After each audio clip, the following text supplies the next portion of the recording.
Blood and iron, iron and blood. One lay on the other, and within the other. The slick shine of the iron-rich blood still warm on the cold surface of the bell. Two related elements joined in accidental symbolism. If records were to be believed, the bell had been forged from blood.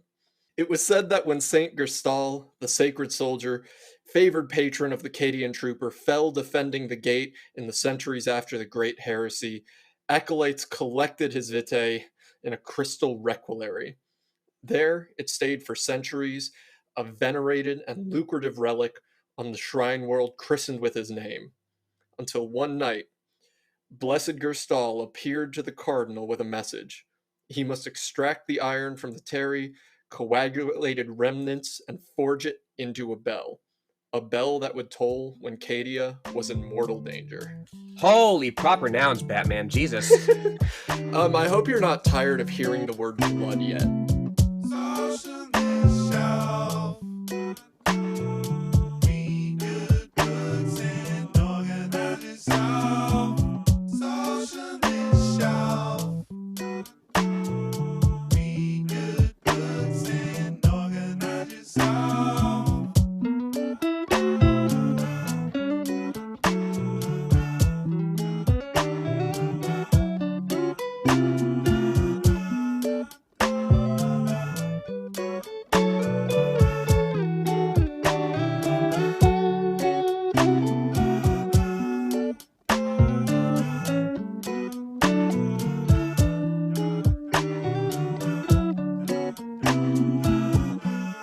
You're now listening to Socialist Shelf Radio.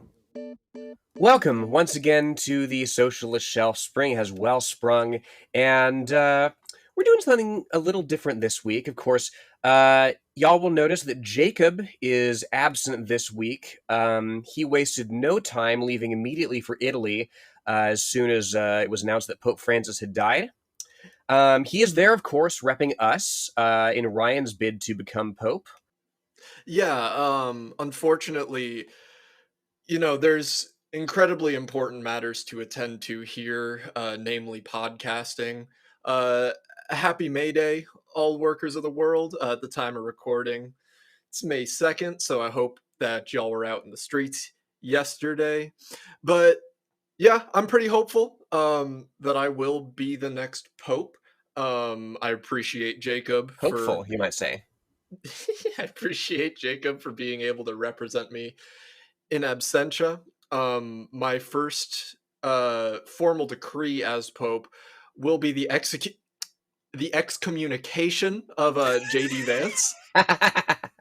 So, any cardinals, if you're listening in on this, get off your phone. But I understand needing to catch the latest Socialist Shelf episode in the conclave. So just keep that in mind. Who up conking the clave right now? The really cool part is, like, once you are elected Pope, because you will be, it's a foregone conclusion. Once you are elected Pope, Ryan, like, your takes will be ex cathedra. They will be infallible. That's right. We are discussing the book Fall of Cadia today by Robert Rath. It is one of the installments in the Black Library, the extensive lore of the Warhammer 40,000 universe. They call it Warhammer 40,000 because that's how many books there are. And all of the lore in those books does not contradict each other whatsoever. And in keeping with that theme, any of my takes on the lore, per ex cathedra, are 100% correct, and disagreeing with them will result in you being banned from the podcast. I'm not sure if we can do that, but I will figure it out. Oh, we'll find a way. We'll find a way. Certainly, there's many powers available to the Vatican that haven't been used in a while. Namely, podcasting. Isn't the Spanish Inquisition still around, just under a different name? What? Something the institution that carried it out, of course, like, it doesn't do Inquisition shit anymore. But like I think that's what Benedict XVI was part of. Like how the OSS is the CIA now. Gotcha. Yeah, basically. We also have a special guest today, of course. We can't forget the god of disease and decay himself, Grandfather Nurgle. This is because I am coming off of a violent cold. This always seems to happen to me when the weather warms up. No idea why. Do you feel blessed? I do. I feel blessed in his warm embrace. You know when you haven't showered and you feel a little bit warmer. That's Nurgle. And we're glad that he could take time out of his busy schedule as Secretary of Health and Human Services. Certainly. Yeah, just remember when you're rotting in your room on a Sunday night, you are in fact committing a heresy against the light of the Emperor, as you should.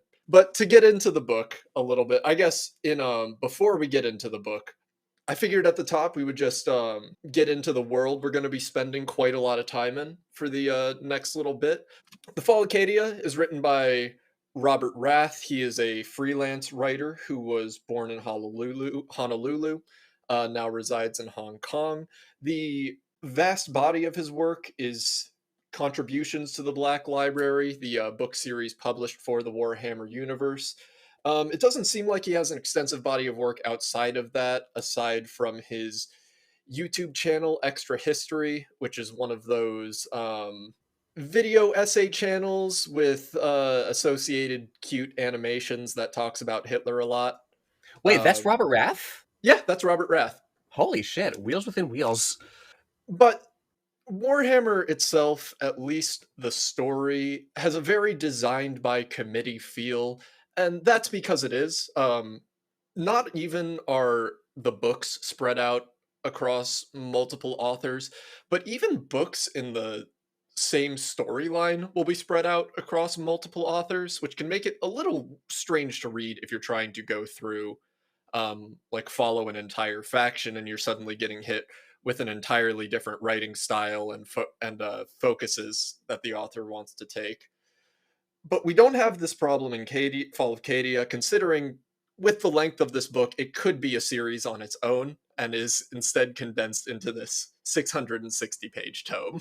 Not that certainly the writing style doesn't vary up within this, depending on whose perspective that we're seeing it from. Of course, you have corn dudes who are just interjecting like blood into their sentences at random because they're in bloodlust. Like you have more of an epic poetry style when you're in among the space wolves. Like it's real interesting. Mhm. So to just throw us into the world we're going to be spending some time in, I think I'll just read the quick preamble in the dust jacket of the book. For more than 100 centuries, the Emperor has sat on the golden throne of Earth. He is the master of mankind. By the might of his inexhaustible armies, a million worlds stand against the dark. Yet he is a rotting carcass, the carrion lord of the Imperium, held in life by marvels from the dark age of technology, and the thousand souls sacrificed each day so his may continue to burn. To be a man in such time is to be one amongst untold billions. It is to live in the cruelest and most bloody regime imaginable. It is to suffer an eternity of carnage and slaughter. It is to have cries of anguish and sorrow, drowned by the thirsting laughter of the black gods. This is a dark and terrible era where you will find little comfort or hope. Forget the power of technology and science. Forget the promise of progress and advancement. Forget any notion of common humanity or compassion. There is no peace among the stars, for in the grim darkness of the far future, there is only war. So this is very much the Fred Durst universe. Um, Everything is fucked. Everybody sucks. And a face being made raw by a chainsaw is in fact a daily occurrence 1,000 times over. But I think that's a pretty good general overview. Mankind thought to colonize the stars. Yes, it was led by this mythical figure named the Emperor. The Emperor has since died in events we will get into, not in this book, but are pretty mandatory to know to understand. What are you talking about? He's alive and well. Yeah, I actually heard from him the other day. I received a psychic manifestation that I need to climb onto a cruiser with 999 of my closest friends in order to meet him personally. Oh hell yeah! Let me know how that goes. So to start getting into the plot of the book, we are in the 41st millennium. We are in the year 40,000 and something. 10,000 years prior, a figure named Horus, who was one of the sons of the emperors, fell to the ruinous powers of chaos. He had realized he had been lied to about the nature of humanity's expansion throughout the stars, and sought to align with the ruinous forces in order to kill and overthrow his father. Critical support. Very critical support. Listen, the Cornate People's Army, it has its flaws, but it gets results. And whether or not he managed to kill the Emperor in this endeavor is unclear. What state of life he is currently in, currently trapped on his throne, being kept alive by, again, 1,000 sacrifices a day, because this is the Fred Durst universe, and leaving it to the rest of his sons that did not fall to the ruinous powers to lead the Imperium that is being closed in on all fronts by various threats, mutant, heretic, alien, so on and so forth. This was wild to me because I was looking up a little bit of the history, and like the period that's like the golden age of this empire is roughly 1,000 years, from like the 29,000s to like 30,000 or so when the Horus Heresy happens. And since then, it's just been 10,000 years of nonstop suck and decline. Well, yeah, it's the grim darkness of the far future. Socialism did not win, so we got barbarism. This is what it looks like. If you need any motivation to get out on the street and you don't feel like being handed a las rifle and told you have to face the mutant hordes of the far future, then yeah, get organizing. Unambiguously a techno-fascist theocracy at this point. Very much, very much. A lot of defenders of the broad politics of Warhammer will say, well, there are no good guys. Everybody sucks. Which can be kind of interesting given who you're supposed to sympathize with and latch on to, and especially the kind of people you see that will post pictures of Space Marines looking cool under some questionable right-wing content online. The sort of people who use follower of Slanesh to mean tranny. And you can't entirely blame them for this reading. There are some very obvious politics that the Warhammer universe will get into. For example, Lenore, do you know anything about the Gene Stealer cults? Oh, that's the Tyranids, right? They are the human worshippers of the Tyranids. Their whole deal is that they are disaffected humans, largely laborers in heavy industry and mining, and they grow dissatisfied with their boss and begin organizing against them, rising up to take control of their workplace, planet, society, so on and so forth. But at every turn, it turns out that they were just being manipulated by an alien force that wants to eat them. The old outside agitators of Hive Fleet Leviathan. So you may ask yourself, you said the Emperor died 10,000 years ago. Well, what was going on in those 10,000 years? Well, no less than 12 Black Crusades. Why 12? Because Games Workshop wanted the Crusade onto Cadia to be the 13th one, since that's a scary number. Well, and what you bring up here is interesting to me because it's, yes, obviously it's the contrivance here is, we're picking 13 because it's the scary number, but that's how this setting works, right? There's a grandiosity about it, there's an absurdity about it that derives from its scale, and yes. in this setting, there are some portents, there are some superstitions, there are some omens that are real, right? And conversely, there's acts of incredible heroism that can stand against it, that would be unbelievable, that would be the stuff of legends in our setting, in our conception of things. And when it hits, it really hits. It very much operates off of the rule of cool. It's the similar sort of earnestness that makes Kingdom Hearts work. Sora, you've got to close the Eye of Terror. It's the only way. Yeah, and the only other thing about the overarching style that you need to keep in mind is that the little plastic army men being sold by Games Workshops comes first. The books come to justify why you have those little $60 for a pack of 5 miniatures on your table. Yes, this is a tabletop war game first and foremost. And it succeeds to varying degrees. Like, I remember reading one of the books earlier and seeing a very obvious sign of what it was going to happen to a character because I happened to know, like, just a random tidbit about the lore that very felt like, okay, we started off at point B and I need to backtrack and create a point A that justifies this point B being there.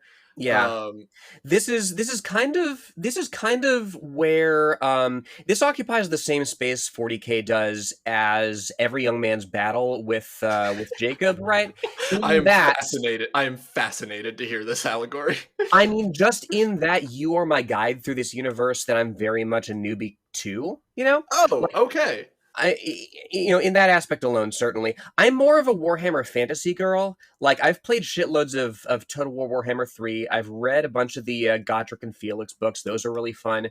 And like Final Fantasy, the two settings, the fantasy one and the future one, share many characteristics. The Chaos Gods are the same in both worlds. You get some names of characters in fantasy that pop up as like vehicles here. There's like Taurox. That's a class of tank. That's a dude in Warhammer Fantasy. Hmm. Yeah. So it's pick your poison. Yeah, and it succeeds to tying everything in to varying degrees. But to kick us off with the plot, we start off in a menagerie of sorts. That intro I read was from inside the vaults of Trazen the Infinite, a Necron pharaoh question mark? Yeah, a He Necron is pharaoh he question is mark. a 65 million year old space skeleton. That's all we need to know. Yeah, who collects various interesting scenes throughout history. And this is a very classic way that these stories are told. Very often, the narrator is like a remembrancer or a historian that is recalling a tale. This book Got kind of you. deviates from that in that it's told at the time that it's happening. Usually, it tries to justify inconsistencies with the lore by just saying, "Oh, the narrator remembered it wrong," which you kind of get like halfway through when they're talking about like, oh, from the history of the Creed's role in the Battle of Cadia, so on and so forth. And I actually really like that convention here because, like, through the first half or so of the book, right, you have these different perspectives. You have War Master Abaddon, you have his various underlings and their perspectives in the fight. You have the defenders of Cadia, who are the men and women of the Imperium. And then halfway through the book, you have like, okay, we pull back and we discuss it in a historical text, which starts out by saying, hey, if the preceding narrative seems fractious, it's because of its sheer scale. You can't really correlate all its contents. And if you do, like, it's necessarily going to be a very limited kind of perspective. And I like that. I like that convention. There's something very true about it. It creates kind of like an interesting meta narrative, or at least when it comes to, I don't know if meta narrative is the right word, but it creates a lot of interesting conversation to be had around the books with people. I say people, I mean Redditors who want to extensively discuss the lore online and what recollection of these events are correct. And it also kind of has the advantage of if there's a part of the lore that you don't particularly like, there might be a retelling of it somewhere that you like a little bit more and just reincorporate it into your own interpretation. But yeah, this is one of the few books is very direct, like these are what the characters are experiencing at the time. What they're experiencing right now, just to round out our overview here, there's a place in the universe called the Eye of Terror. It's basically a portal to the hideous dimension of like murder and rape and like all the horrible things that demons come from. Yes. There is a planet called Cadia that's right next door to it. It's basically like keeping a lid on the whole thing. Yeah, the Eye of Terror is the main egress point between the warp and material reality. Again, that kind of makes Abaddon look kind of dumb because it's taken him 12 crusades to leave the warp in the first place. I was reading up on this on 1D4chan, the sort of like informal like wiki for this thing. Like there's a fan nickname for him, Failbadon. And again, that kind of ties into the failings of it being a war game first and a narrative second, because the Space Marines have to win. If the Space Marines lose in totality, Warhammer is over. I was about to say this is the single biggest like shift in the narrative in the last 20 years? Yes, and it is massively refreshing. To give props to Robert Rath, he has done so much for the lore in just 2 books.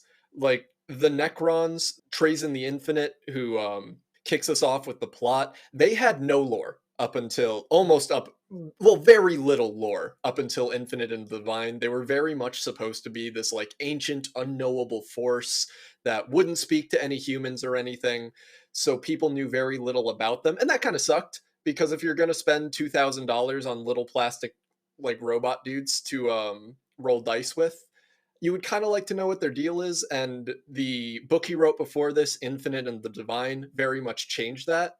Um, and kind of got a resurgence of interest in the faction. I was musing on Blue Sky that like I really love how the Necrons are written in this. You know, they're just very catty. The two Oh that my we're god. exposed to. And actually, Robert Rath responded, "Well, you're gonna really like the Infinite and the Divine in that case." He did not save best for last. He kicked us off with the best character in this book right at the Hmm. top. He's very much a. He doesn't have a whole lot of skin in the game. He Well, is he doesn't have a mostly. whole lot of skin at all. He is not one of the flayed ones. Mhm. I can't say anything without stumbling into something else that, oh, that's actually a dude. Oh, that's actually a race of That's people. Listen, I it's going to take me twice as long to edit this episode as other ones, and it's going to be my own fault. Um, but yeah, he doesn't have a whole lot of skin in the game. He is not quite an audience stand-in. He kind of gets to be that way at some point, but he's more just like, oh, these silly humans and these silly little quarrels. Um, I'm mostly just there to collect epic scenes for my menagerie and only intervene when it's funny. Hmm. Yeah, I quite like that. You know, the somebody who's lived for literally tens of millions of years. I mean, we get a sense of the momentous scale of all this, and then we get a guy who's like, yeah, seen it. You know, it's very much if you've seen Dragon Ball Z Resurrection F, like. It's Goku fighting Gold Frieza, and then Beerus and Whis are standing along the side of this. Like, yeah, this is barely a blip on my radar. But for the humans of Cadia, this is their finest hour. Spoilers, the title of the book is Fall of Cadia, so you might have figured out a little bit how it ends. And it does take quite a long time to get there, but it's very effective once it gets there. Oh yeah. Oh yeah. No denying because like there's the process of there's so many like holding actions. There's so many counter sieges, and like you get so much time spent with the characters, fighting this desperate defense that maybe it might turn out well in the end, and of course it doesn't. But the journey of it keeps you riveted despite the foregone conclusion of this whole thing. And so, just for a quick introduction to the vast amount of characters and factions that we're following in the story, one is the Astro Militarum. These are the armies of the Emperor. They are your just regular Joes in the far future, conscripted into the army, who, in their billions, fight to defend the worlds they've conquered. You have the Space Marines, who are the epic, super cool, 8 foot tall, 2 hearts super soldiers of the Emperor, with, as we mentioned at the top, are genetically enhanced to be just the coolest guys who can do anything and also act like literal children throughout this entire book, which deeply frustrates me that people think they're incredibly cool. I mean, that's what fascism is. You know, it institutionalizes and rewards your basest impulses. See, I wasn't gonna say it, but Space Marine fans, you know who you are. But moving on to the best faction, the most holy Adepta Sororitas. This is a faction comprised solely of women. The reason for that is it's the Lord of the Rings logic, where no man can harm me. I am no man. There was a event serve under. Oh my god, it's so hard to talk about this without going into like a half-hour long tangent. Um, Yeah, it's and certainly, I'm a newbie to this faction, but of course, aesthetically, they're the most interesting to me. A legion of sexy space nuns, right? How can you not enjoy that? yeah, they are the evil Catholics. I love them so much. They have the coolest tanks. And I want to We be have every single one of them when I grow up. we have the Adeptus Mechanicus. They are the native inhabitants of Mars who worship technology to survive. All of the previous audio issues we've had on the pod is because I have not been praying to the Omnissiah hard enough, the machine spirit that lives in my computer and overheats it every once in a while. And they are up against chaos. Now, chaos in general is the manifestation of human emotion. If you've heard anything about the Warhammer universe, you've heard one of two things. It is either blood for the blood god and skulls for the skull throne. Or Uh, milk for the cornflakes. a motto that really doesn't get much deeper when it comes to the characters who worship them as a Khorne as a whole. It does contribute to a certain illusion of nuance here, because, like, yes, Khorne is all about slaughter and blood. Famously, he doesn't care from where the blood flows as long as it does. So you can fall in battle, get your ass kicked. He's fine as long as you took a whole bunch of people with you, and your blood flows as well. But there is a character who's a devotee of Khorne in this book who's like, look, it's savage if we just like obliterate this planet from orbit without going in there ourselves, right? Yes, Because yes. that defeats the whole purpose of war, which is personal slaughter and combat prowess and all that sort of thing. There, by the same token, right? Slanesh, the god of like pleasure, of sensual experiences. People think, oh yeah, it's just the sex god, but it's exquisite smells, exquisite tastes, exquisite like sounds. Like, it's the pursuit of pleasures, physical and immaterial. Right? There's so much more to the there's so much more to it than just that. Nurgle is kind of Nurgle, disease. And we could get into him and Zinch more, who was like the god of trickery, but Yeah. unfortunately they do not make too much of an appearance in this book. Yeah, that was Um, a disappointment to me. My favorite Chaos God is Nurgle. but the central conceit of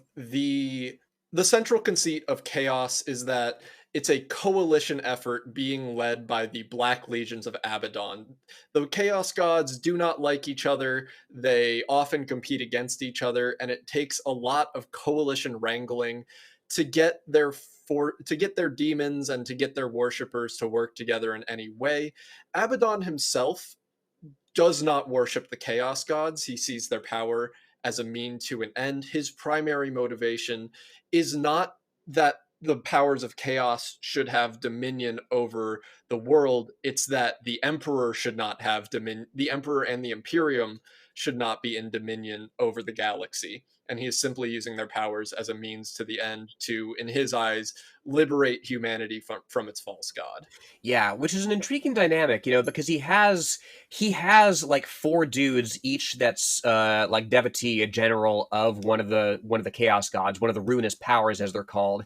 And it doesn't get into it quite as much as I would like, but Yeah, he has to kind of play them off one against the other to prevent one of them from gaining too much primacy, because he knows that, like, there's no way to personally profit as a devotee of one of these beings and just like sustain that, because eventually you're just going to be devoured. yeah, like he said, we did not overthrow our god to start worshiping another. And I wish we had gotten so much more of that in this book. We'll get into it. But all of the scenes where he's trying to keep his idiot son or his like idiot sons under control are the best. um and funny enough, the Imperium is kind of a mirror of that in some regards. It's also, well, not loose, but it's also a coalition of forces that all have their own interests and their own desires that are all again loosely united in, or not loosely again, all united in this goal of maintaining the Imperium and stopping chaos, but all have their own unique ideologies and strategies and tactics of how to do it, and often butt heads in ways that very frequently in this book act to the detriment of their campaign overall. Yeah, and overcoming that and getting them to work together is itself that is itself a battle that you have to win, quite apart from resisting the ruinous powers. Of course, it's summed up pretty well in this history book section that I've got here. He quickly discovered what every war master has learned before or since, that the allied forces of the Adeptus Astartes, Imperial Navy, and Adeptus Sororitas are not so much a unified command structure, but a loose coalition. He, of course, being Ursarkar Creed, who's basically the guy in charge of the war effort on Cadia, right? He's an Imperial Guardsman, like he's in a command position within the regular humans on the front lines of the war, who, through a series of events, has basically risen far beyond his station. He's said to be very, very good at divisional level command. He's very personally charismatic. He's good at keeping morale up. But on the planetary scale, he kind of gets in over his head. And Creed is who introduces us to the humans of Cadia, the Imperial armies, and kind of what this planet is like. He is the Lord Castellan, essentially a military general ruling with martial law, and he is being told that his services as Lord Castellan are no longer needed. They were an emergency measure during the 13th Black Crusade, which has ostensibly been defeated. The forces of chaos are in full retreat. The Guard have emerged victorious. The demons are being sent back into the warp. But he's got this nagging feeling that was just a prelude designed to make them overconfident. Yeah, he knows there's 600 pages left in the book. Yeah, Trazen tipped him off. And that's to his credit, right? He sees this coming. You know, he has what he lacks in the confidence to enforce his will from the beginning on these disparate factions. He makes up for in sheer intuition. Yes, he's very much a soldier's soldier. He has an intuition that chaos is not in fact defeated, and that's where we are introduced to Abaddon and his war council. The four leaders of each of the four ruinous powers. Well, there's five. Cromgat is like the representative of Chaos Undivided, but he gets killed off screen, so to hell with him. There's so much off-screen stuff that happens in this book. I have not looked into it, but I have a nagging suspicion there's like an entire other book about the Space Wolves on Cadia. I want an entire book about Baroness Vardis. Every so often, there'll be this aside that like, oh yeah, Baroness Vardis is holding her own against these like incredible war machines from Chaos. She makes an appearance once in a non-speaking role, and it's like, holy shit, that sounds cool as hell. Like, yeah, there's this Chaos Titan that's just constantly referenced as looming over the city and constantly being pushed back. And I keep waiting, okay, now's the Titan chapter. The Titan is here, and it just never comes. But Creed also introduces us, or Creed helps us transition into some of the other aspects of Cadian society. We get a good glimpse of the valor and heroism of its warriors, but its civilian life is much more bleak. It sucks there. Everything is fucked. We're told that there's mass rationing going on constantly. We're told that there's a strict caste hierarchy being masqueraded as a meritocracy. We're told that members of Cadian society are easy pickings, not only for chaos, but just for anti-imperium sentiment due to the rigidity of this society that gives birth to characters like Ghent, who is this underground crime boss who is constantly getting into skirmishes with the Imperial Army to steal printing presses for rationing cards, to fleece weapons, to run the black market of their society, and also Revetsky. Revetsky? I don't know. He's Polish in my head. That's how I pronounce it, is Jan Revetsky. That's what's interesting. Like there's plenty of like lower class people or like people who are outside of the traditional sort of outside of the traditional sort of way you're supposed to be in the Empire. Like there's a person who is a bell ringer with a disfigured hand that precluded him from doing military service, right? So he's kind of an outcast. So you can see how that sort of person would be tempted to like sabotage the society that cast him out. But like unquestionably, the person driving all this is Jan Revetsky, who the text says is from a bourgeois family who is frustrated at the primacy of the military. I wish this book had spent a little more time on that topic. It's hinted at, it's a big background presence. Like it's one of the main enemies they're fighting are the traitor guard, which are soldiers of the Imperium who defected to Chaos.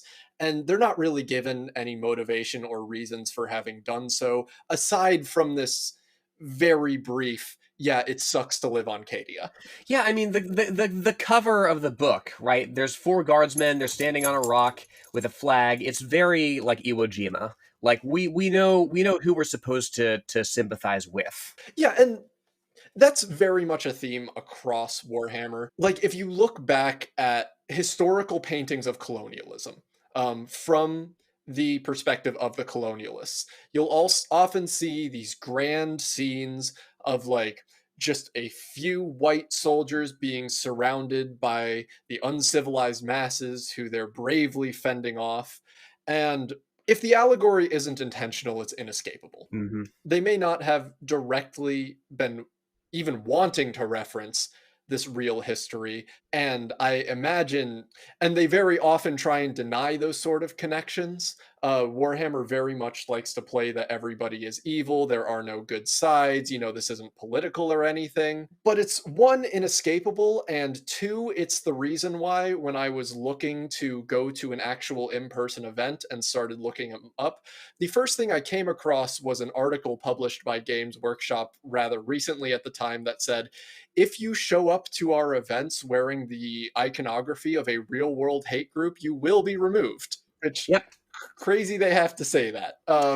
Yep, but there is that, I don't want to say inevitable, but it's a parallel certainly that has to be vigilantly guarded, an overlap that has to be vigilantly guarded against, with people who are very much military history enthusiasts, in particular for the aesthetic of military history, in particular for the aesthetics of the wrong side of military history.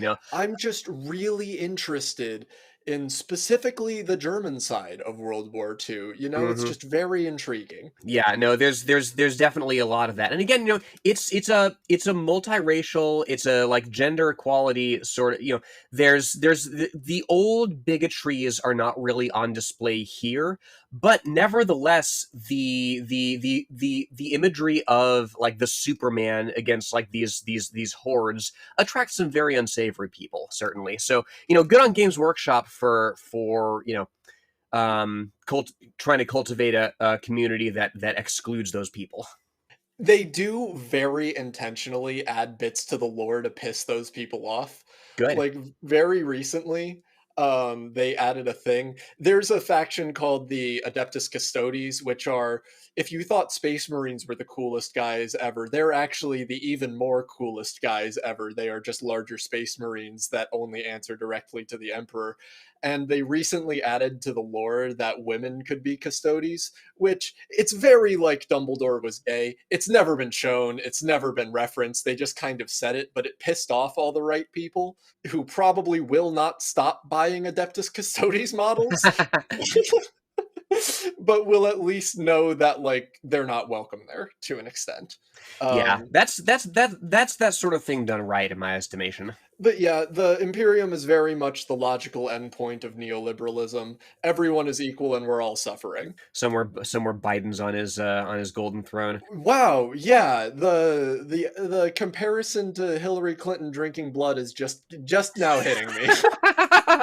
I guess this was going to get into at some point, but the aesthetics are not only very popular among a certain section of conservatives, but also direct references from Warhammer. There's that God Emperor Trump nonsense. Yes, that's exactly what I was going to bring up. Because more common during his first administration, I think.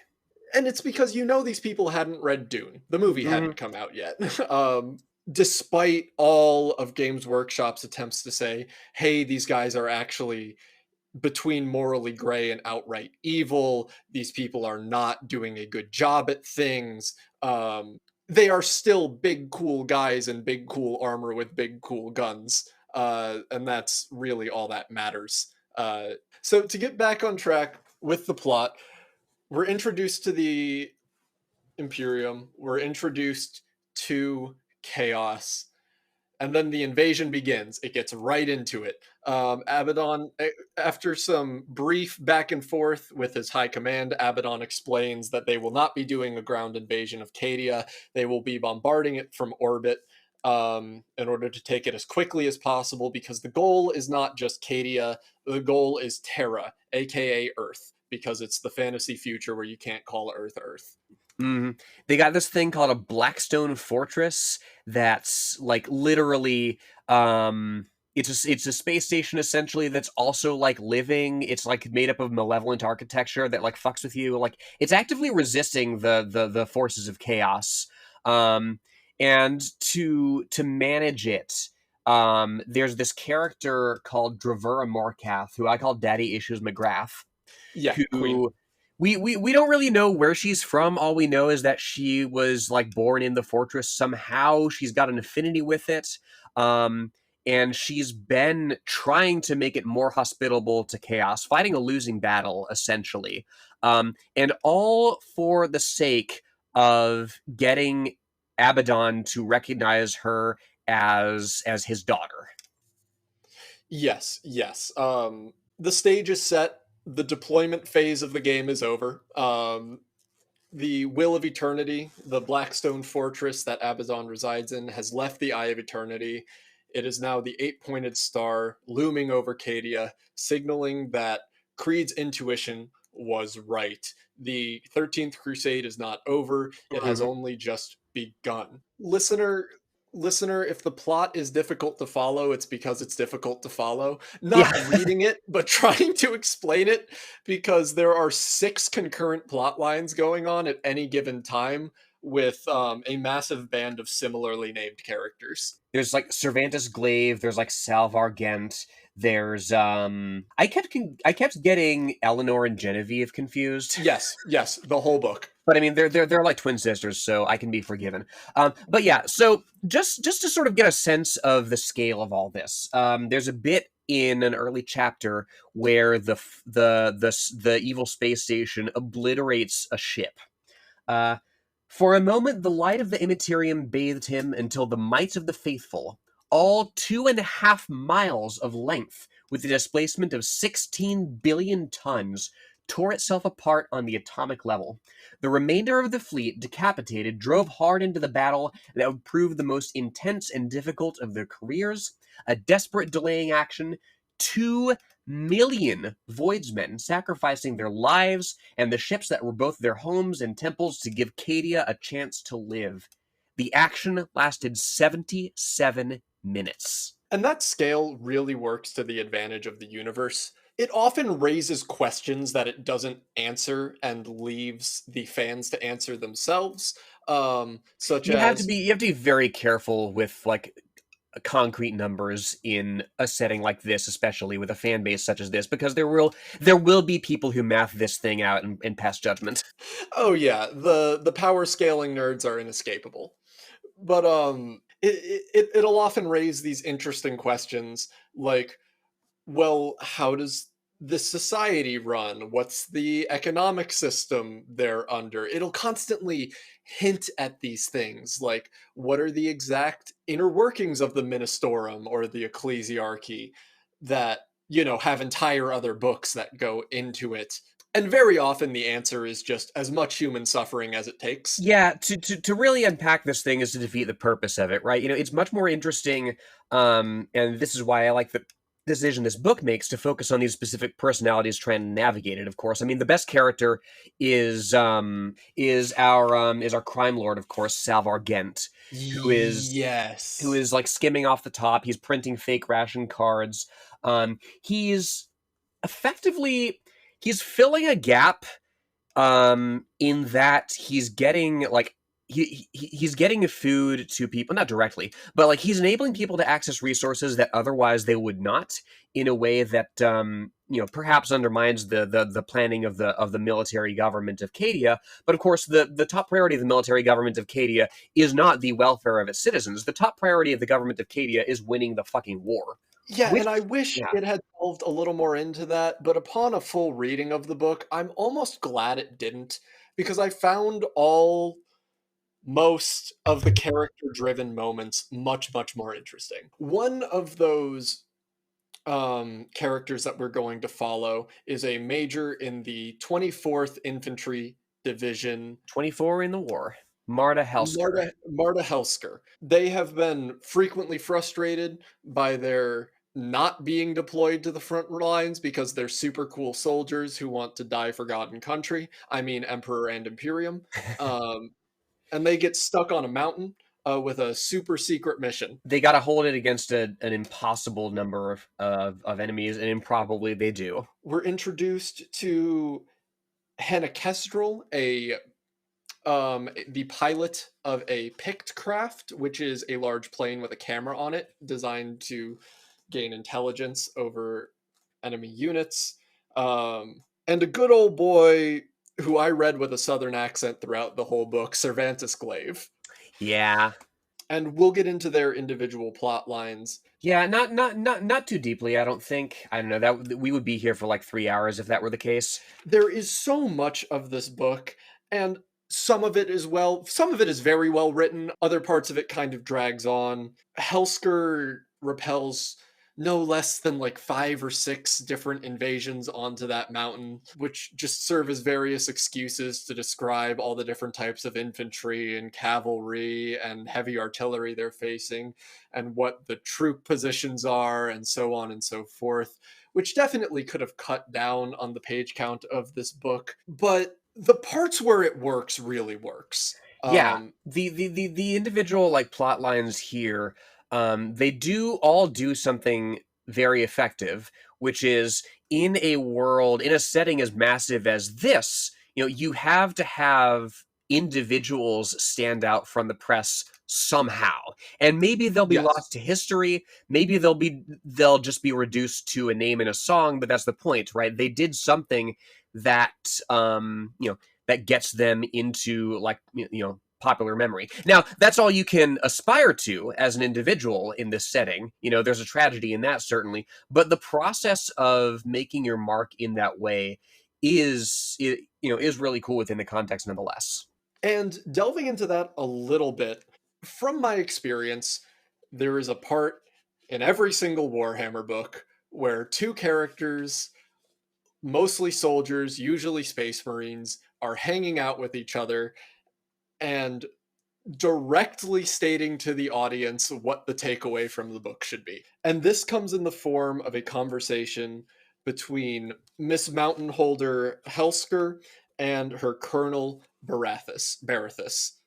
Um, I remember the first time I saw the enemy, said Barathas, this time switching to their in-helmet command Vox brand, on Sagathis.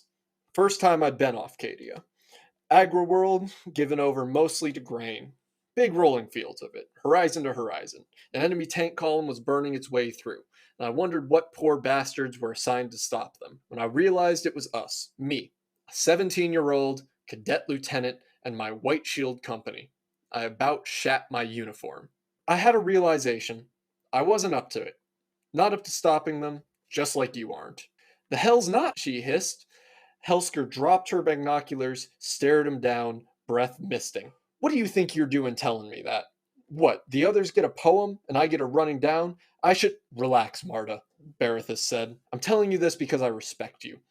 And this is the most important thing you need to understand. What I mean is, no one is up for this. Not you, not me, not Lord Castellan.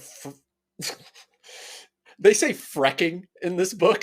I love how language has drifted to the point where we say frecking instead of fucking, but the word shit has survived. Not you, not me, not Lord Castellan frecking Creed. War isn't natural. Nothing second nature about standing in a hole, holding it as the las fire screams in. People aren't built for it mentally. It rips us up. So to survive, to do what needs to be done, and stop them, we have to become someone else. High Command does most of the work for us. They put us in uniforms and regulate our haircuts. They give us titles based on our role in the machine: lieutenant, sergeant, gunner, pilot. Tell us how we're part of a great institution full of traditions and bravery. Fill our eyes with films of great deeds to bury that person we are and make us into the tools we need to be.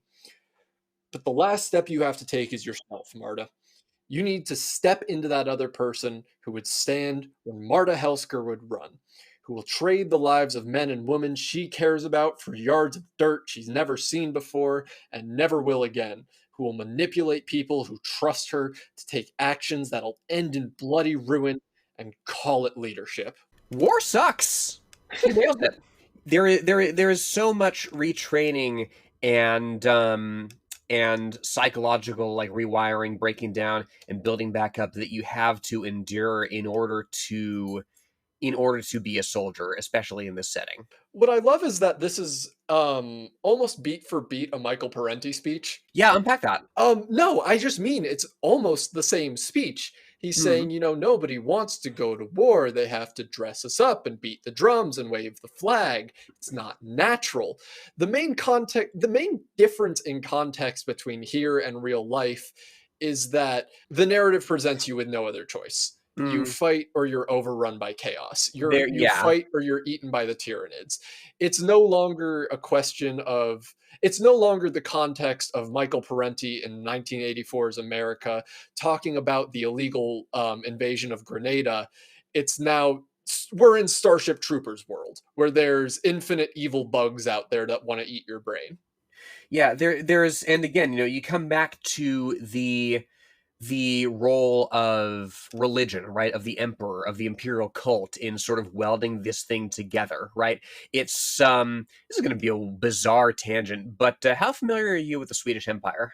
I imagine I'm about to be a lot more familiar. I couldn't help but think of particularly like the Karelian forces in the under the Swedish Empire, like crack soldiers under Charles the 11th and Charles the 12th, because like this is a force that got really good at combined arms tactics just in time for the 30 Years' War.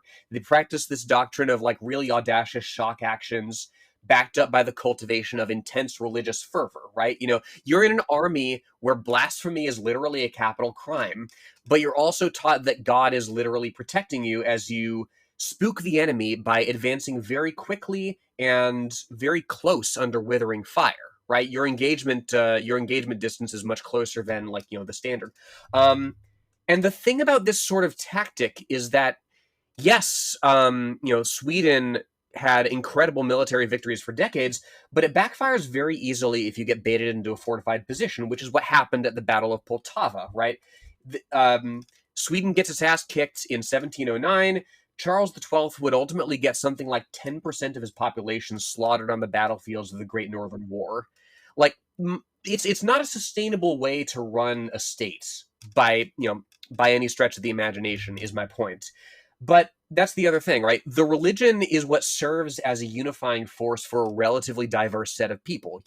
In a world before mass communication, in a world before very fast communication, there's no phones, right? So like you're very far flung, your empire's very far flung, Finns are as different from like Danes as like cats and rabbits. And like this scales up to a galaxy where the methods of mass communication are constantly under grave threat, right? This is an imperium of 1 million worlds. There's no way to forge any kind of national identity out of this. And it also leans into what I consider a very frustrating part of the overall tone and themes of the lore in general, is that there is no sustainability. Like you said, it's not a sustainable way to run a society. That doesn't matter here. Like, it's so grim, it's so dark. Cadia is constantly on the edge of starvation. Not even just Cadia, just the empire as a whole. And it says explicitly, at the top in the prelude to the text, there is no progress, there is no advancement. Don't hold on to any hope of things getting better. There is fighting to survive and nothing else. Yeah, the only Um, scientist characters, right? The only characters like at the forefront of any kind of technological progress or even prowess. Um, it's the it's the tech priests, right? It's people who are more machine than man and who are like incredibly pedantic, like at best. and not only that, they are disallowed by their religion from developing new technology. Hmm. There was this whole thing where AI had an uprising and destroyed everybody. I'm sure there's nothing there. I don't know And now if the choice is between like big balls plugging government policy into like Chat GPT and this, like I'll take my chances with the Imperium. for what issues I have with the overall theming of the universe, it does provide at least a suitable backdrop for the character dramas that exist within it. Mm. And if you enjoyed those musings about what it means to be a soldier and what life is like on this planet, I hope you got your fill, because they are very much not the focus from here on out. Mm. They come back mostly around the climax at the end of the book, after we get through all of the gunfire and the slashing and the hacking and the breaking. It's a very quick read because it is a eminently skimmable book in places. Yes.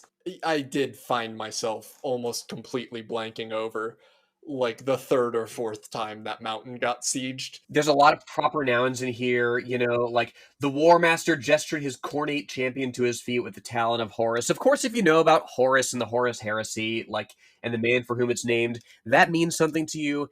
If not, it doesn't. Doesn't really matter. We've given you a little bit of a lead to buy one of our other books and learn about. Mm. But after Baratheon gives the speech, well, I guess prior to giving the speech, he had read a poem to his troops that, I'm not going to lie, it didn't hit as hard for me as I think the book wanted it to. It was very much like, wow, we're soldiers, we're so brave and cool, but also kind of fucked up. Talking about how, like, we will not take one step back. This is not a foxhole. This is my world. This is the place where I share fighting with my comrades, but it's also a grave. I don't know. How did you feel about the poem? I liked it. It's a very human moment in the midst of the exhaustive statistics and blow by blow, and the again, it's when people like slump in their seats on in the huge spaceships at the beginning and relax at the end of the well at the seeming end of the Black Crusade, when there are people at the beginning like partying and just like letting off steam, it's moments that remind me that, oh yeah, these people are in fact still human, that I quite appreciate here. um Mm. and the poem is indeed like not just a one-off thing. Like it does come back like right at the end in a really poignant way. Yeah, yeah, and in fact, I guess it even ties to that speech Baratheon gives to Helsker, talking about like, even though it was a human moment, he's still like, I am the colonel. This was not just a heartfelt thing I wanted to say. This was an act of morale raising, so my troops didn't get pissed off for having to live on this freezing mountain. Yeah, I like this line, right? It had been a good poem, or at least a poem for the moment. Yes, yes. So that brings us to one of my favorite parts of this book. The bombardment has begun. Abaddon is briefing his generals. He is explaining the overall goal of this crusade, and that's all well and good. You have your representatives of Khorne, Nurgle, Tzeentch, Slaanesh, Chaos Undivided, all that good stuff. But it's more interesting after they leave, when he has the discussion with his pseudo daughter, the child of the fortress, who is largely there to read the minds of his subordinates. We already know he can't really trust them. It's after he has this general war council meeting that he has this conversation with his pseudo daughter, who is constantly psychically reading the minds of all of the generals to figure out what they're actually up to and what their motives are. Yeah, it's a canonical entry point. It is for flashbacks by virtue of her ability to read minds, right? Which is how you solve the problem, at least partially, of imparting to the reader the staggering amount of context that goes into understanding all this bullshit. You can always tell when there hasn't been a previous book explaining something. It also spares us the cowardice of subtext, and I'll read the last couple of sentences in this chapter here. Her father, the War Master, was seated in a great chair. Thoughts circled his head in orbits of cosmic symmetry. But for just a moment, the golden cycles and rings flared, the planetary bodies of thoughts and beliefs gleaming jewel-like. For the barest instant, it was not a planetary system that floated above his head. It was a crown, one so heavy he strained under the weight. In a lesser work, it'd be incredibly hackneyed, and it kind of is. But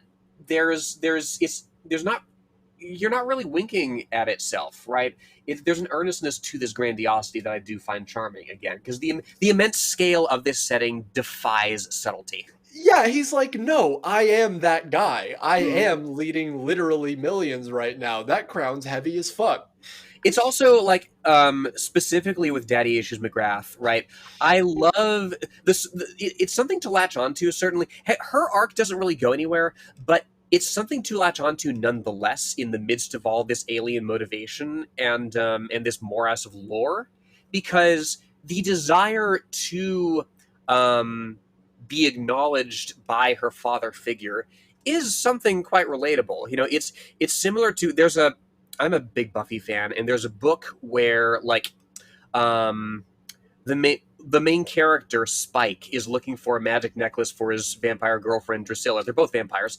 And the necklace makes you look like whoever you want to, which is cool. It's useful. The reason Drusilla wants it is because if you're a vampire and you wear this thing, you can see your reflection.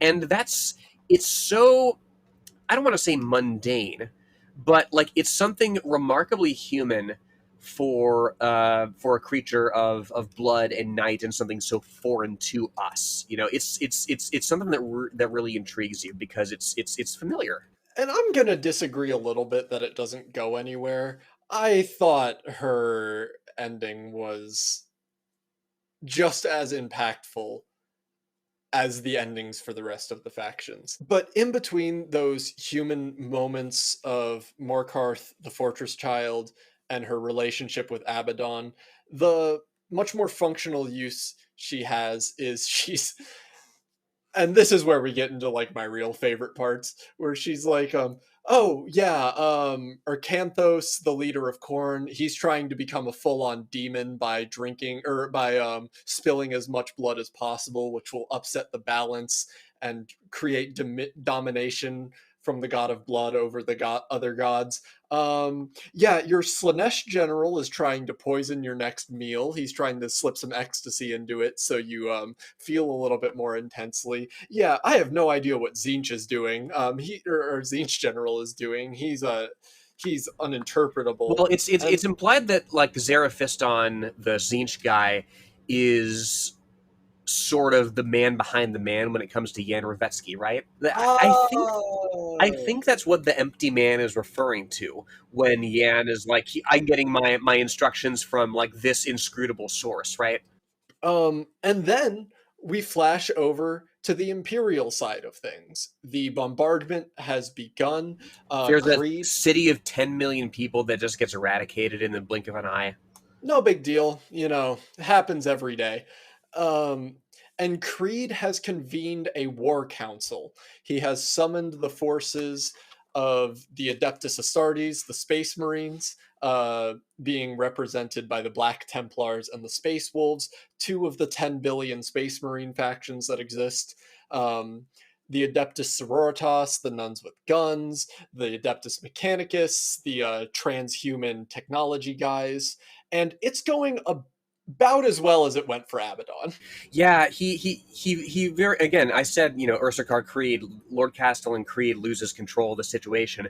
And this is the first real consequence of it, because who carries the day in the council here? It's the Space Wolves. It's the Yeah.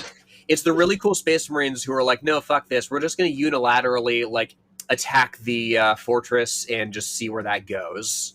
Which, of course, it's a miserable failure, but you do get a really heroic moment from one of the guardsmen who signs on to this. I will try not to talk about the parallels to the tabletop game too much because I know that might be a little alien outside of the context of the literature, but that is such a fucking Space Wolves move. Like you have this general who's in charge of the whole world going, okay, guys, thank you for coming. I have this plan. We need you deployed here. We need you deployed here. I need all of these certain defenses. And then the Space Wolf player goes, well, I would really like to run at the biggest thing there and beat it with the blunt side of my axe. So I think we're going to do that instead. Yeah, that's essentially how the rest of this meeting goes. The Black Templars largely agree with the Space Wolves. They're like, yeah, Cadia is great and all, but we're more interested in dying for honor for the Imperium. The Adeptus Sororitas, the nuns with guns, go, wait, all of Cadia? We're just supposed to protect this one church. Like, that's the holy part of Cadia. And then it turns into the same mess that Abaddon's dealing with. Yeah. Creed ends up, instead of getting reinforcements to help defend Cadia, it gets sidetracked completely to now he's committing troops to what is absolutely a suicide mission to fly a craft directly just into the side of the Black Fortress and try and invade it. Why ever not? What's the worst that could happen? What could possibly go wrong? Oh, what's that? Abaddon himself teleports onto your ship and slaughters everybody? Oops. Oh no, they have a guy that gets more powerful when you directly confront him because he gets more stronger every time he spills blood and was actively promoting an orbital or actively promoting a ground invasion because an orbital bombardment wouldn't cut it for him. I mean, obviously they don't know that, but like even in the context, they're like, okay, we're protected under this null array that's going to protect us from the bombardment. They're going to come here anyway, most likely. And even then, the Space Wolves are just like, well, I would like to bite them. And I would like to bite them as soon as possible. There is a bit here that I quite enjoy where the Space Wolves are getting cut down. This is going horribly, of course. But one guardswoman stands firm against this yes. Universal threat. Let's see. Transfixed Bloodhowl was the Space Wolf Sven Bloodhowl. Transfixed Bloodhowl was, in awe and astonishment, Abaddon cut into the press and a dozen died. Even those 2 feet from the tip of the blade split in half with the violent shock of its passage through air, as though the spirit of the sword carried forth from its length could cut on its own. And then he beheld the boldest warrior of all, a Cadian, a human woman, with a painting of a saint on the back of her helm. She walked towards the despoiler, firing a crude mechanical pump gun, firing, racking, shouldering away troops who tried to run past her, holding the weapon high so as not to hit anyone when she fired. She stepped into the gore-slick fan of violence the War Master and his havocs had created, exiting the wall of fleeing men, and raised her shotgun directly at the face of a foe 10,000 years old. She fired, and incredibly, the scattershot did not turn aside, but scored the despoiler's armor. A bright crimson line marked his cheek. She racked, fired again. Nothing happened. She appeared to be pushing the pump action of the weapon. It would not move. Astartes, it was said, knew no fear. Neither did this woman, this Cadian, as the ancient foe cut her through the shoulder with his writhing sword, carving her from neck to hip so she fell away in 2 pieces. Even greater than the Bloodclaw's death did this rile Bloodhowl. To see such heroism slain with one disdainful sweep could not go unanswered. It's literally like a regular person standing up to this 10,000-year-old person with the favor of all the ruinous powers. It's even if you don't know what the hell all that is, like it's effective. Yeah, you really do need those moments of heroism and hope because ultimately it all goes to shit. Like there's a moment toward the end where like there's an array of like pylons on the planet. These monuments built by some like ancient formation, some race lost to history that, if brought online, can close the Eye of Terror, can seal off this ingress point for chaos. It almost work, like it gets up and running, and then the planet gets destroyed. We haven't really talked about Belisarius Call. Okay, let's get into him. He's, I mean, he's one of the he's one of the tech priest dudes. You know, one of the super nerds, basically. At the beginning, like there's this Harlequin guy following him around that only speaks in rhymes. We never see that fucking dude again. What is a Harlequin, you might ask? What is an Eldari, you might ask? Fucking Doesn't look matter. it up. It's the only time he appears in this book. I Mhm. was like, Harlequins? What the hell are they doing here? Mm. Nothing, it turns out. Yeah, and like there's again, the strength of the personalities here is what really carries this thing amidst all the proper nouns that don't really get explained, amidst the flashes of lore that you just have to, you know, spend a Wikipedia deep dive on if you got a fucking afternoon free, right? Because he's constantly correcting the Imperial forces on very like, you know, specific and bullshit points. When they finally link up with him and figure out what the hell is going on, right? He's got this like hilarious dynamic with Trazen the Infinite, our space skeleton guy, because he is like a perfidious alien who nevertheless knows something about how all this works. So it's an unlikely alliance because the Necrons don't like chaos either. You know, it's a fun set of personalities to see bounce off of each other. Speaking of fun personalities, we cut back down to Terra, where the Black Templars, one of the factions of the Space Marines, are having a conversation with one of the colonels of the Imperium about the defense of what is called Martyr's Rampart. And this is one of the points where I'm like, okay, I can understand how you think these guys are aesthetically cool, but even then, that starts to break down here just by the sheer absurdity to which they're taking this. Just Yeah. to give a brief overview of what goes on here, because I think this passage is a little too lengthy to read. Um, the Black Templars show up at this point called Martyr's Rampart. It's one of the walls of the city around Craft, one of the main hubs of this world of Cadia, and asks, why is it called Martyr's Rampart? And the soldier gives this kind of, oh, well, I don't know. I think there was like some famous dude who died here defending Cadia once. And they don't seem very satisfied by this. So they go into deeper. Well, strategically, it's a point where you die. It's this entire fortification is meant to be overrun, but to delay the enemy enough that the more entrenched forces of Craft will have a fighting chance against a foe if it does. And then the Black Templars go, oh, okay, cool. This is our spot. We're going to be here for the rest of the entire book. Nothing will. Against all reason, yes. And it's not against all reason at this point, but very soon later in the book, they're like, hey, we did our job. The Martyr's Rampart is being overrun. You know, thousands upon thousands of us have been martyred. This point no longer holds any tactical significance. We need to regroup back in Craft with our remaining forces to continue to fight. And the Black Templars go, well, no, we planted our flag on this rampart, so that means it's our rampart, and we will defy any foe who wants to take it from us. Yeah, there's this guy who I forget his name precisely, but he loses control of the banner at one point, and Mordlad. that's and it's like a capital offense. Like he has to seek penance now in like a glorious death because he dropped a fucking flag. Yeah, it's like in Space Marine only stories, when there are not humans, this kind of works.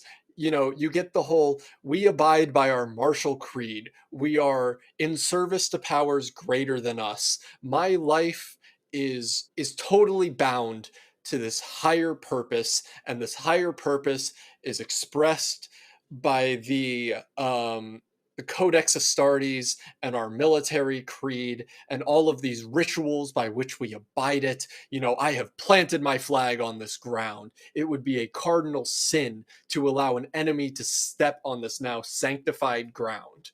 Like, that can be cool, but when there's a human there who's like, okay, I get that, but like, I live here, like, this is my house, like, I need you to come back a little bit, just a little bit. Like, you could still consider it your ground. We just need to regroup a little bit over here so that you are not defending what becomes a literal pile of rubble that they still will not move from, where there is no longer anybody attacking because they are like, well, you just wouldn't get it, man. We're the coolest space marines alive, and I put my flag here. Like, what do you want me to do?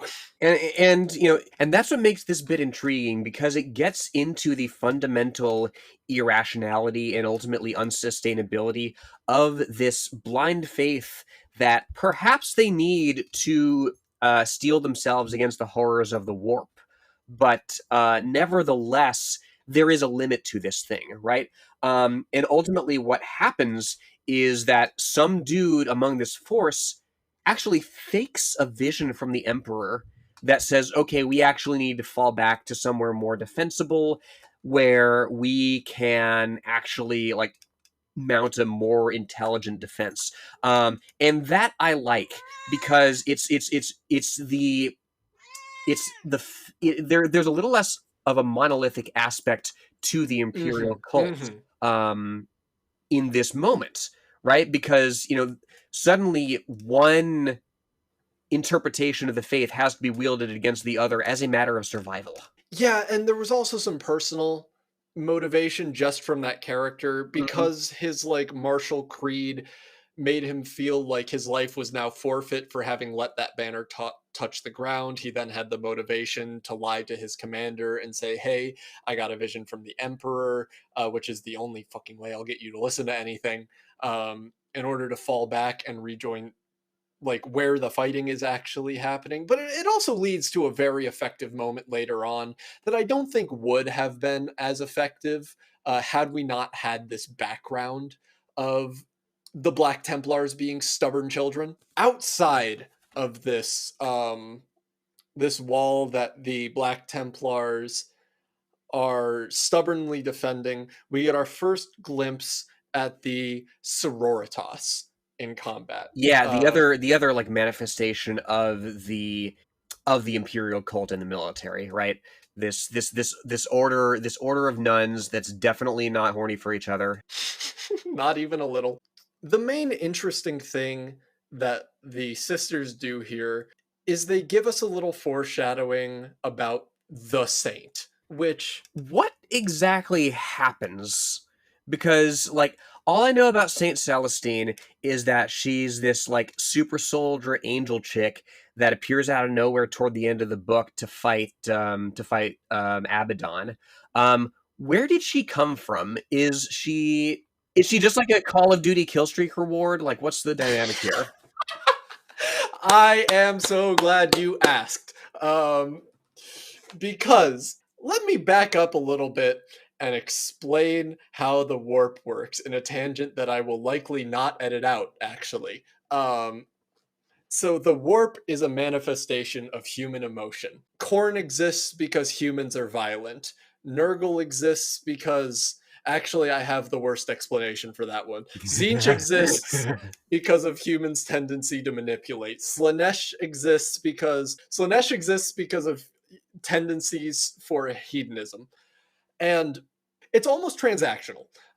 It's when these things are felt, these gods get stronger. You see it most obviously with Arcanthos and Korn. The more he slaughters, the more Korn's eyes are upon him, the stronger he gets, the more blessings he's given, and the more pleased his god is. There are things that Arcanthos eventually becomes. Spoilers. His whole goal is to ascend to demonhood and become a demon prince. And they can't really die. What happens when they are killed, we see this in the end of the book, his soul is sent back into the warp. Not forever, because in moments that please Korn, in moments that great bloodshed are happening, in moments where Korn is directly looking at it, and the psychic energies of the warp, in concert with, or of the emotions of the humans that are experiencing them, the warp becomes manifest. He's earned the Souls, right to have Games Workshop stick him on the shelf for later. correct. Souls like Ercanthoses can be manifested at these pivotal points of extreme importance to these gods. So that's what's going on with Celestine then. It's like the Imperium version of that. Like your faith effectively drives a literal miracle. Do I have that correct?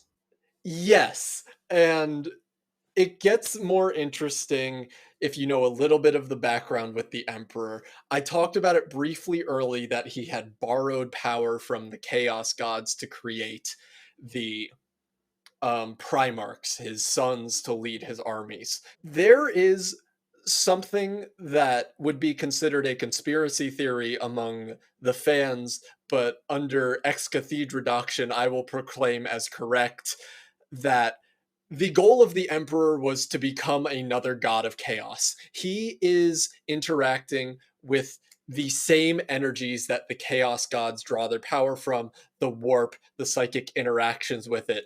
There is essentially no difference between Celestine's representation in the Empire and a demon prince's representation in chaos. It manifests the exact same way. She appears in moments of great valor and especially great sacrifice among the sororitas. They very heavily grant importance to their martyrdom. And it's, yeah, Celestine's a demon prince of the Emperor. We're back to this valorization of individual success, aren't we? Like your goal is to become this this unstoppable soldier, this avatar of whatever power you've pledged yourself to, be it one of the ruinous powers or the emperor, something that has achieved godhood. Like that's your aspiration in this galaxy that marginalizes you and dwarfs you with its scale, is to be like, nah, I'm important.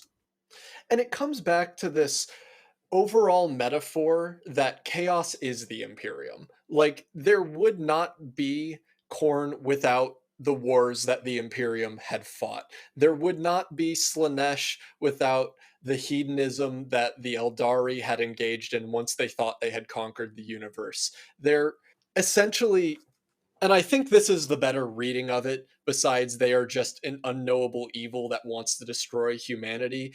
It is a metaphor for humanity destroying itself through its impulses. It's Yes. very explicitly stated in many of the texts about how chaos worms its way in to the hearts and minds of people in the Imperium, and especially how it manifests through, I guess, contradictions, I guess, indulgences, tendencies of the Imperium. Chaos would not exist without the humans to manifest it. Now, in the literal sense of the universe, yes, it is just the evil guys who strip all your skin off and put it in front of their tanks and sew extra limbs onto you to make you look like the eight-pointed star of chaos. In universe, yeah, no, there's nothing metaphorical going on here at all. But outside, as a reader, it is the manifestation of the Imperium destroying itself. The conquest that it sought was the chaos gods are the sowing to the reaping that the attempted conquest of the stars was. I think a lot of that context gets missed in the vast amount of text there is, because it's all past that at this point. It's just the raging against the dying of the light, the like grasping onto what we have because we're human and we need to live. But that overall context makes it a million times more interesting. Yeah, and it's it's in the context of as we touched on before, the logical conclusion of the defeat of any kind of collective solution, the defeat of any grassroots organizing, the defeat of any democratic political project, right? your Imperium in this setting where Curtis Yarvin won is only as good as your despot, only as good as this Superman Yes. who can bargain and ultimately cheat, who can bargain with and ultimately cheat the chaos deities. And once he's gone, everything else is gone. Any semblance of organization, any semblance of collective struggle towards something, towards some human betterment is dead. I mean, the book, it doesn't explicitly state it right at the end, but the events of this book lead to the Eye of Terror becoming a huge rift in the galaxy. Right, the Empire is literally torn in half. Yeah, it's humanity. It's the logical conclusion of humanity writ large if socialism loses. It gets a lot. I guess the point I was trying to make by explaining the backstory of chaos, it's so much more interesting when you have this enemy and this context because it's metaphorical of humanity's own destruction versus when you get into something like the Tyranids, which is just they're a bunch of evil bugs that want to eat your brain. It just gets full into Starship Troopers territory where all of the worst indulgences of the franchise happen. It's just look at this cool space marine. He's defending all these innocent people against the unknowable evils that want to eat them. That gets so heavily like It's something that works much better on the tabletop. I keep coming back to this. It is Starship Troopers. Like Yeah. it is the parody being lost on its audience. The world is much more interesting when it's not just the good versus the bad, with the caveat of, well, actually, nobody's good really makes you think.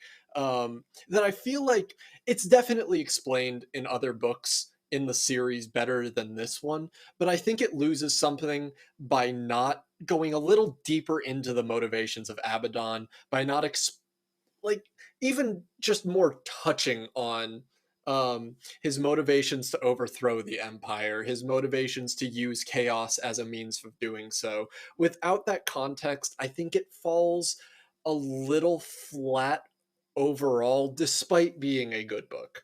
Yeah, make no mistake, as much as we clown on aspects of the setting and the storytelling and of course the fucking fan base, like I did genuinely enjoy this book. I do want to delve deeper into this setting. As we draw to a close here, I tell you what, talking about motivations I wish we'd explore more. There's a character, Inquisitor Greyfax, that comes in like toward the end that's been time locked by our space skeleton and is released to like help in this like final battle. And she sees Saint Celestine fighting Abaddon, and she is an Inquisitor. She believes that like all like supernatural shit is like heresy and whatnot. Here we go. And worst of all was the false woman. Greyfax refused to call her a saint, her form encased in golden armor and razored wings flaring behind her, light shining on her resolute features, both fine and strong with a blush of blood on the cheek, her lips wine purple. A mesmerizing face, Greyfax admitted, which was why the idolatrous soldiers had fallen for her. But worst of all was that expression of serenity, as if this girl knew the galaxy and what it had to offer, as though a suit of power armor, an old sword, a pair of wings, and a few mad visions showed her the true nature of the cosmos. Even as she lay defeated and bleeding on the stones, her ceramite bodice carved open by Abaddon's blade, her sword upraised both in stoic defiance and the acceptance of martyrdom, she remained serene, even as the talon of Horus pinned her shoulder to the rock, ready for the execution stroke of the despoiler's blade. Never! Greyfax would not let her have that death. This so-called saint would not be gaining immortality through the quills of hagiographers and chapel cults. No, Greyfax would question her, get her on the stand, and expose her for what she was. This heretic fraud was hers to break. When I mentioned this book, She knows that bitch is a demon. this is Yuri. This is this is obsession, in a very easily romantic sense, I think, or at least physical sense. When I mentioned to my friend who's more versed in this than I am that we're reading Fall of Cadia, she was like, "Oh, did you get to the part with Inquisitor Greyfax yet?" And that's what keeps me coming back to this, because these larger than life personalities bouncing off of each other against the morass of bolters and tanks and all that. Like, there's something here. Yeah, and we yada yada'd our way through a lot of this book because frankly, a lot of it can be yada yada'd through. But I would like to just touch on the conclusions that our characters have. We have not even talked about Pilot Kestrel.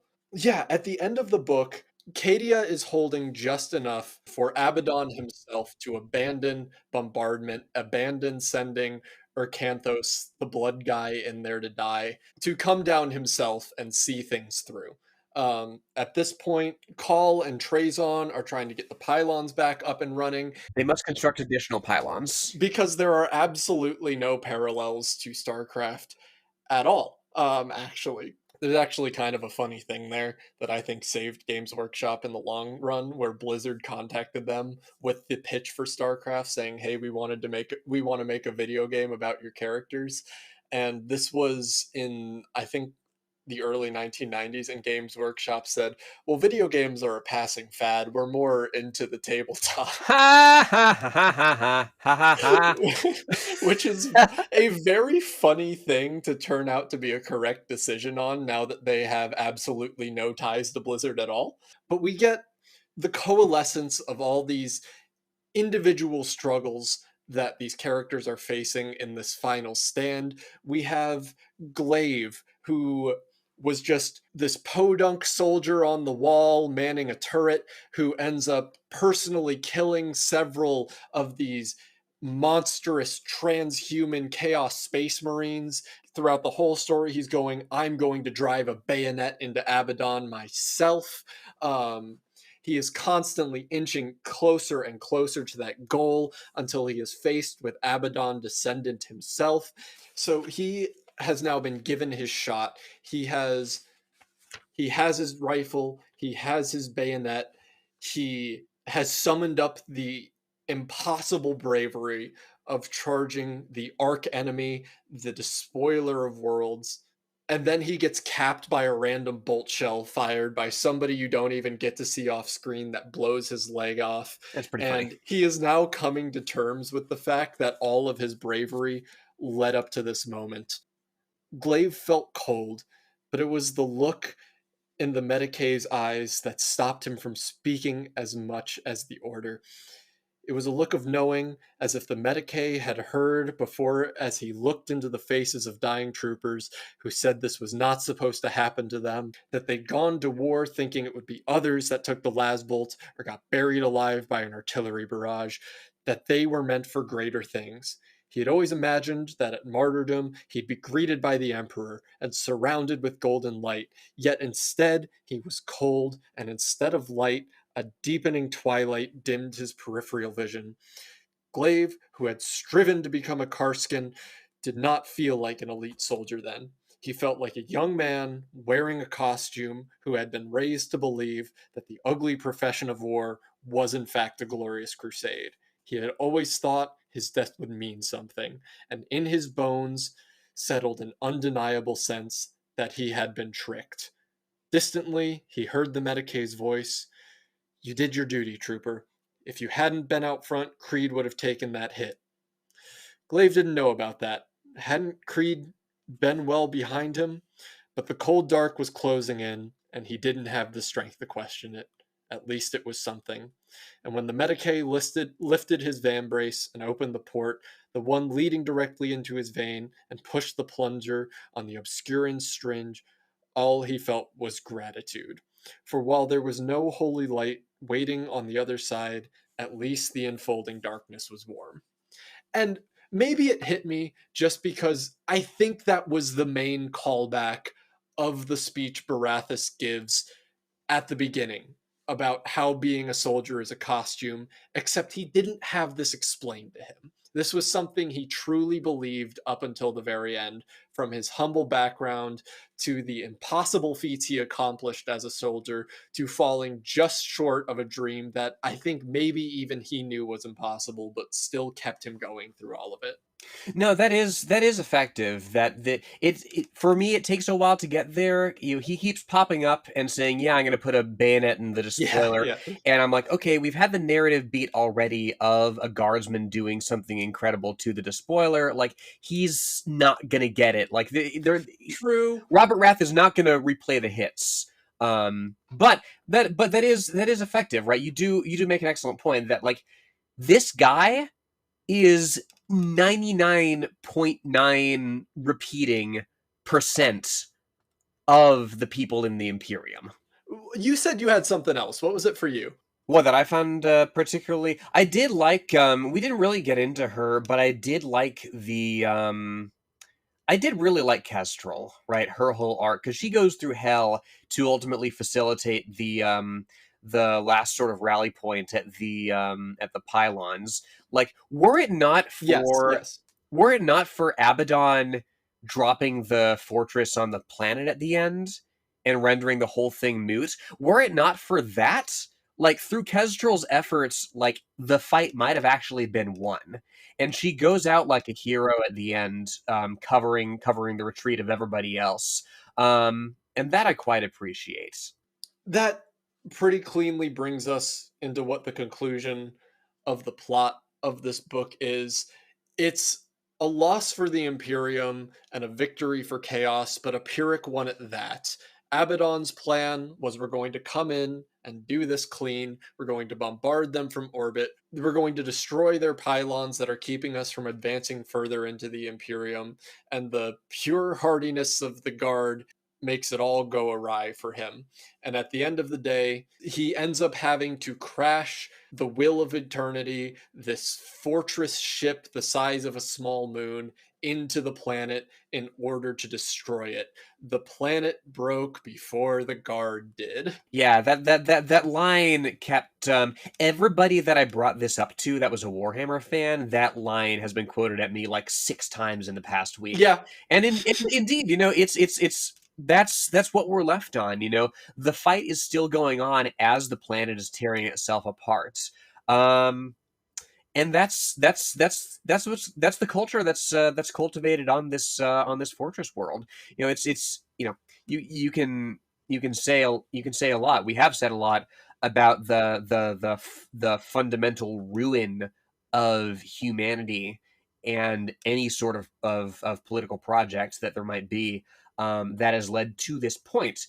But it's a moment of stupendous valor, nonetheless, on the part of the Cadians. speaking of stupendous valor, there's some very funny parts, like where one of the corporals has been picked up by Abaddon's giant claw hand, saying, "We'll rebuke you, we'll rebuke Horus, we'll rebuke anyone who comes on this world." And Abaddon is like, "Well, Horus was a failure. I will succeed."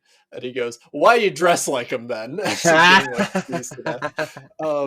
But also the crashing of the fortress into Cadia is where we get the conclusion of the emotional beat of the fortress child, Morkarth, who was saved by Abaddon and wants nothing more than for him to see her as his daughter, and has been failing him at every turn up to this point. Daddy issues Um, McGrath. Daddy issues McGrath. It's become clear to her that Abaddon is intending to send the fortress ship into the world with her on it, and she is begging him to see her as his daughter. And we get this exchange. It's not over. I wish it had been. I wish Morkarth was a little more developed, because it's a very strong moment that I unfortunately think could be cut from the book entirely and have the book still make sense. "You've done all you can, little servant. I see that and acknowledge it, and in your own way, you are giving me Cadia, for which I am grateful. War Master, don't throw this fortress away. It is no longer of use to me. The Spirit's engines flared, turning the ship into a shadowed wedge in contrast to their bright corona. Morcath cast a look over her shoulder at the stern viewscape and saw the blue-green of Cadia, its mountains and streamers of battle smoke, creeping closer. Let me off, then. Convey me to the Spirit. We can salvage enough Noctilus to create a resonant war council chamber. No one else knows the minds of your council. No one else knows your mind so intimately and completely. Yes, he answered. I allowed you close. Perhaps too close. A risk I must mitigate. You are a useful tool, but someone once told me a useful tool is worth sacrificing. Do you recall who said that? Morcath's shoulders drooped. It was done. She would not demean herself in his eyes by fighting it. She put her head in her hands, unable to look at him. Do me one thing. Grant me my desire. Acknowledge me. Let me die with your name. No. Father! He leaned backwards, as if struck. The word had touched some pain in him that she did not realize existed, but she didn't care. If she hurt him, so be it. He was not the one hurtling towards terminal orbit. I am sorry, Morcath. I have disappointed you. Morcath blinked. She had never heard the War Master apologize. For anything. Within, she felt an old hope bloom, a moment bathed in his light. But in my experience, that's what fathers do. He cut the transmission, and her further hails were not answered. She rotated the throne towards the stern, watching the incandescent burn of the atmosphere lick at the viewport, seeing the snow-capped mountains of Cadia grow until she could see its ridges and valleys like crags on the face of an old, bitter man. He would not let her gracefully spiral into deorbit. The despoiler was pushing her straight down to the world below. Morcath reached her consciousness through the stricken fortress in the moments before impact, flowing all of her soul out into the Blackstone, so she did not have to die in the body he'd made for her. Do what you want, Father, she said, thoughts reverberating through the alien stone, but you cannot stop me from fulfilling my promise. And with her mind suffusing the stone, blazing like an asteroid, she broke the world for him. And oh my god, why didn't we get more Morcath? Rath has sauce here. You know, he really knows how to cap off a character arc. If only the entire middle of Morcath's story hadn't been, now I'm going to fuck around in the fortress for 300 pages. It's a very Kingdom Hearts 3 sort of narrative, right? You like where it ends up. You like various story beats. The getting there is where it kind of circles the drain. Like, if this entire book had just been, this entire book could have just been Abaddon and Morcath, and I would have liked it. This entire book could have been Cervantes Glaive, and I would have liked it. I feel like this is 4 different books jammed into one book. It is. Like, going back to the grandeur of the scale and coalescing all of these storylines, it makes, I think it does make the ending more impactful about all of these disparate thoughts and emotions and feelings and characters coming into one finally. It just loses a bit along the way amidst all of the Orcanthos slaughter and all of the Black Templar creed and all of the Space Wolf nonsense. Yeah, that leaves us with these effective character moments right at the very end. Yeah, no, agreed. You know, it's much stronger when it drills down than when it tries to hit us with the enormity of it all. Not that the scale itself, not that there isn't some novelty to it, but like it's in service of those individual relationships. And that's the end of the book. Cadia is routed, the remaining guard flees. Cadia broke before the guard did. And then outside of the text of the book, I was shocked back into reality by something extremely annoying. Once you get the emotional impact of Morcath's final act of service towards a father who refuses to recognize her, after you get the scene of Creed giving people his spot on the evacuation pod so that they may live while he dies, while you get Kestrel in her final act of bravery escorting these pods off planet, all of this, you're met with, Enjoyed the story? Recreated in miniature. Warhammer 40,000. Get started at warhammer40,000.com. Greeted by this big glossy page of two ultramarines who aren't in the fucking story. So it's not what's being recreated on tabletop here. Being big and scary and grimacing at the reader and holding their big bolt guns and chain swords. And I just get reminded that this is a product. Like, it's inescapable that this is in service to sell bits of plastic to older men with too much disposable income. It's the contradiction between this wouldn't exist without those people buying all those Space Marine models. And wow, it's so frustrating to see that at the end of what would have been an independent story. Yeah, and even if you just leave aside the tabletop aspect of it and focus on the narratives, the stories, right? You're never gonna read it all. You're never gonna get to it all. You know, this has been described to me. This and like the Guardsman novels in general have been described to me as a good entry point to the series. So, listeners, if y'all are new to Warhammer or thinking of getting into it, Do not, don't. But if you do, take it from a rank newbie such as myself. Just pick a faction, pick a group of people, pick an individual character that you like, and just stick with them and see where it takes you. Don't bother trying to track down all the proper nouns. That way lies madness.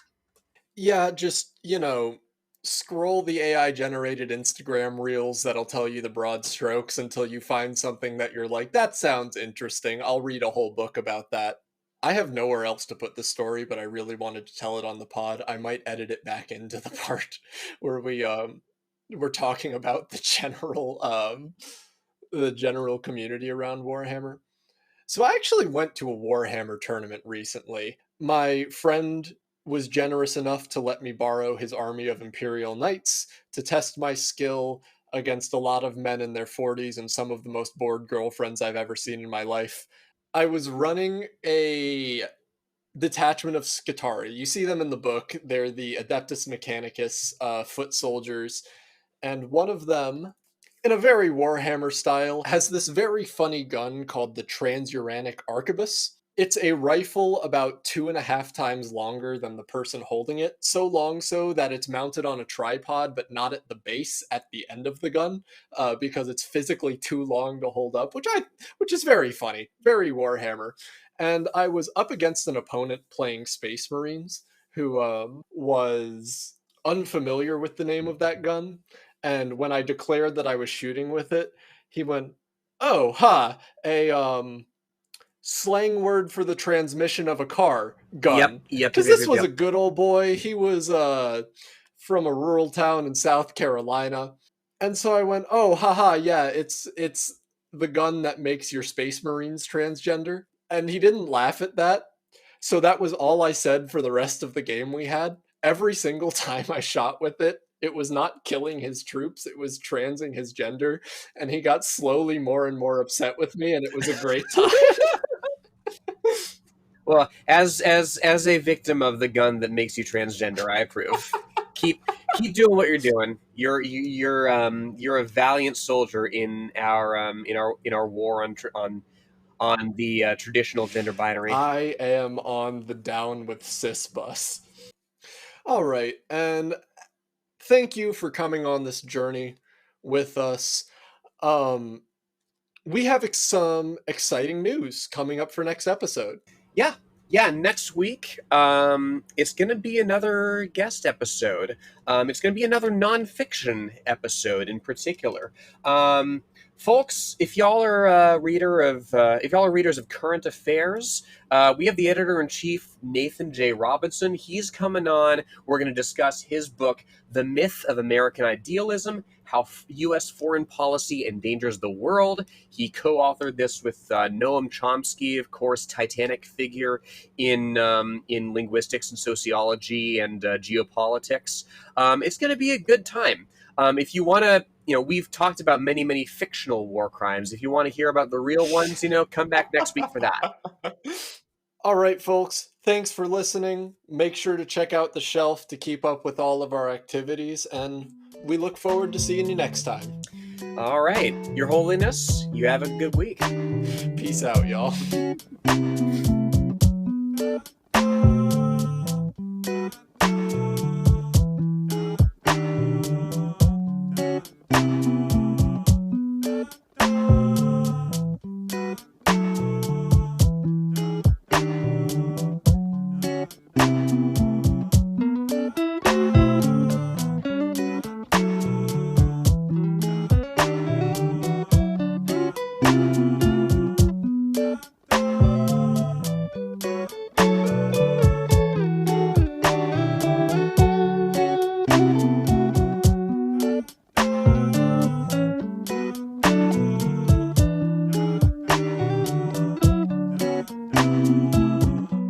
Thank you for listening to Socialist Shelf Radio.